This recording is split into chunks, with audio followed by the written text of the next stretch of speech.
You could call Ann Geller Virginia's first emu entrepreneur. Back in 1993, she was convinced of the potential of raising and breeding emu birds for their meat. Low in fat and calories, they seem like a good alternative livestock for rural landowners and smaller farmers who are not making a profit with cattle and dairy. Unfortunately, her first few years were pretty lean. After investing $55,000 in her first birds and building pens to hold them, she spent the next 2 years traveling the country introducing her business to buyers. By then, the emu market had collapsed, and selling the birds to other breeders was no longer a profitable option. But Geller hung in there. I was determined that I was not giving up on these birds. We got things the way I should have gotten them in the beginning, instead of getting a whole bunch of birds at one time and everything like that, and trying to take care of them in that respect. Turns out emu meat was popular with HYDE restaurants, and Geller ramped up production with her husband John. At one time, there were as many as 3,000 birds on their farm. But emu meat never caught on with the general public. So she spent years seeking new markets for emu products, like their eggs and feathers. Finally, after her husband passed away a decade ago, she found a niche. After these are processed and everything, we get about 2 liters of oil. And most of which we sell just the plain oil, in the bottles and all. But we have 15 products and everything out on the market now. Emu are not as aggressive or dangerous as ostriches, but they are powerful birds and different than other domestic fowl in Virginia. They're well able to defend themselves from predators. The male bird, not the female, sits on an egg clutch for weeks until they hatch, foregoing all food and water. And they are constantly in motion.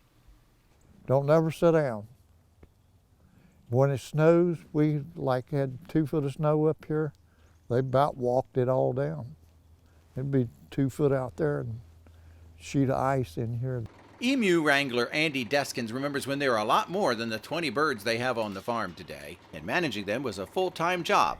Rounding them up, if they got out, was very difficult. Eventually, he had to learn how to lasso them like cattle. Storm blow through and blow a tree down on the fence, and you get 15 birds out over in the highway somewhere. You got a problem, big problem, because the city, the police, the SPCAA, nobody wants to fool with them. Believe it or not, they stay in here pretty well. But I've seen them do some crazy things.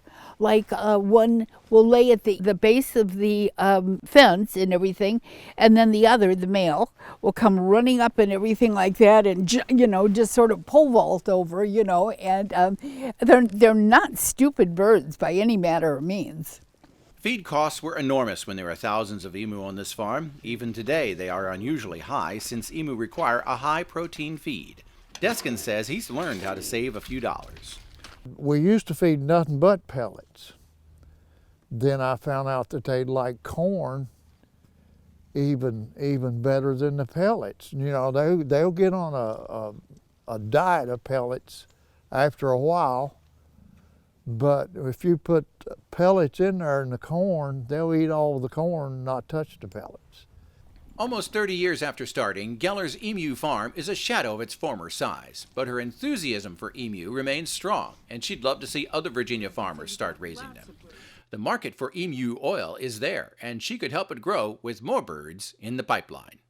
I'm going to be 78 in July, and we never had children or anything like that, and I don't know what I would do if I got out of it. Educating people and everything like that on, on the benefits of this, this amazing bird gives me a reason to get out of bed in the morning. Geller ships her emu products to buyers around the world. You can learn more about them at her website, thunderridgeemu.com. In Fauquier County, Virginia, I'm Norm Hyde reporting.